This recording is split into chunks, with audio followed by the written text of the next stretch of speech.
당초 일본 자민당 총재 선거는 고이즈미 신지로의 승리가 기정사실처럼 여겨졌습니다. 그는 젊은 세대의 지지를 등에 업고 개혁과 변화의 상징으로 부상했습니다. 기시다파, 스가파, 이시바파 등 당내 주류 세력도 그의 손을 들어주는 구도를 형성하고 있었습니다. 그러나 선거의 흐름은 뜻밖의 방향으로 흘렀습니다. 변수는 1차 투표 직후 아소다로의 한마디였습니다. 그는 자신의 파벌 의원들에게 당원표 1위 후보에게 투표하라고 지시했습니다.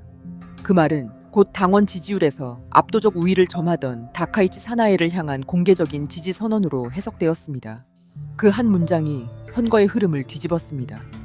아소의 선택은 내부 전략 이상의 의미를 지닙니다. 그것은 일본 보수 정치의 권력 구조를 다시 짜는 행위였습니다.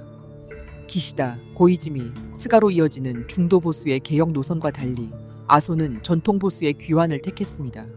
그는 아베 신조의 정치적 유산을 계승하는 인물이자 보수 정통성의 상징이었습니다. 결국 이번 선택은 자민당 내 구보수 세력의 복권을 의미합니다. 흥미로운 점은 이번 움직임이 단순한 일본 내부 정치의 변화에 그치지 않는다는 점입니다. 미국의 트럼프 행정부는 최근 일본 내 보수 진영과의 연계를 강화하고 있습니다. 트럼프가 주도하는 신보수주의 네트워크는 동아시아에서 친미 보수 재편을 목표로 삼고 있으며 일본의 세력 변화는 그 전략의 연장선에 있습니다. 다카이치 사나에는 민심의 지지를 얻었지만 정치적 기반은 약합니다. 실질적인 권력은 또다시 아소다로가 쥐게 되는 아베 정권으로 귀환하게 되는 것입니다.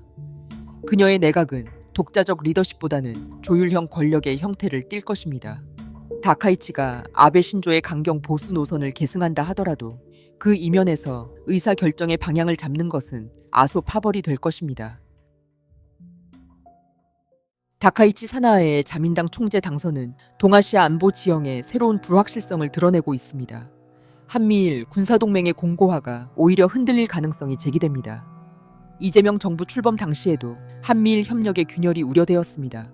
그러나 이재명의 행보는 반일을 말하면서도 행동은 친일이었습니다. 한일 관계가 개선의 신호로 전환된 가운데 다카이치 내각의 등장은 이 미묘한 균형을 다시 불안정하게 만들고 있습니다. 강경 우익 성향의 다카이치가 한국 사회에 반일 세력을 부추길 수 있다는 우려가 제기됩니다. 아소다로의 이번 선택에는 또 다른 목적이 드리워져 있습니다. 그는 통일교와의 관계 때문에 다카이치를 지지했다는 분석이 제기됩니다.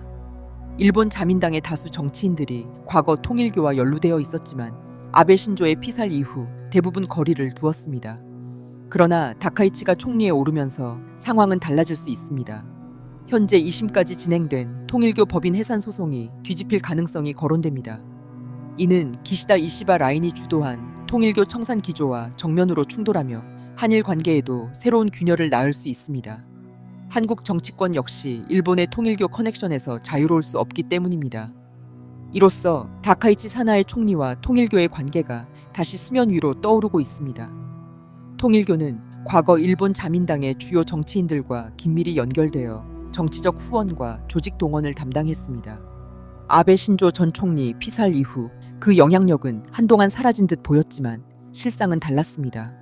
다카이치가 그 네트워크의 잔존 세력과 맞닿아 있다는 시각이 존재하며 이는 향후 일본 정치의 불안 요소로 작용할 가능성이 높습니다. 만약 통일교 세력이 다시 일본 정계의 뿌리를 되찾는다면 일본은 또 한 번 아베 시대의 그림자를 마주하게 될 것입니다.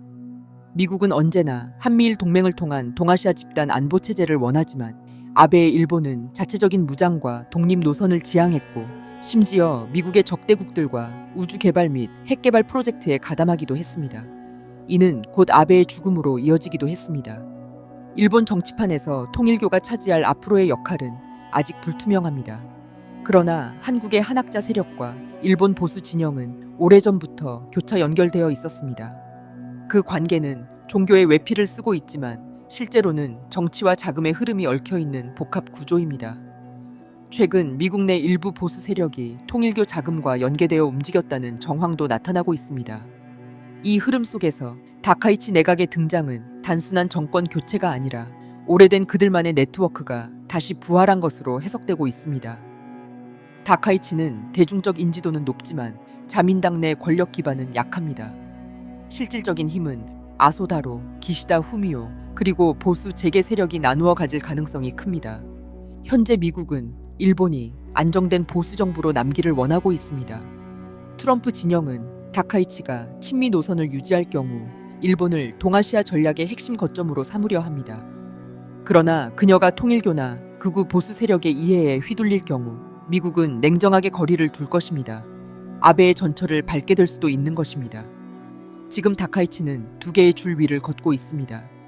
하나는 워싱턴의 시선이고 다른 하나는 통일교의 그림자입니다. 어느 쪽이 먼저 끊어질지는 아직 아무도 모릅니다. 이로써 일본 정치는 다시금 아소 다카이치 체제라는 새로운 권력축 아래 재편되고 있습니다. 이는 일본 보수 정치의 방향성을 근본적으로 바꾸는 전환점입니다. 아소의 보수 회귀와 다카이치의 상징성은 미일 관계의 성격을 새로 규정하며 그 여파는 동아시아 전체의 안보 질서로 번질 가능성이 큽니다. 이번 자민당 내 권력 이동은 결국 두 갈래의 길 위에 서 있습니다.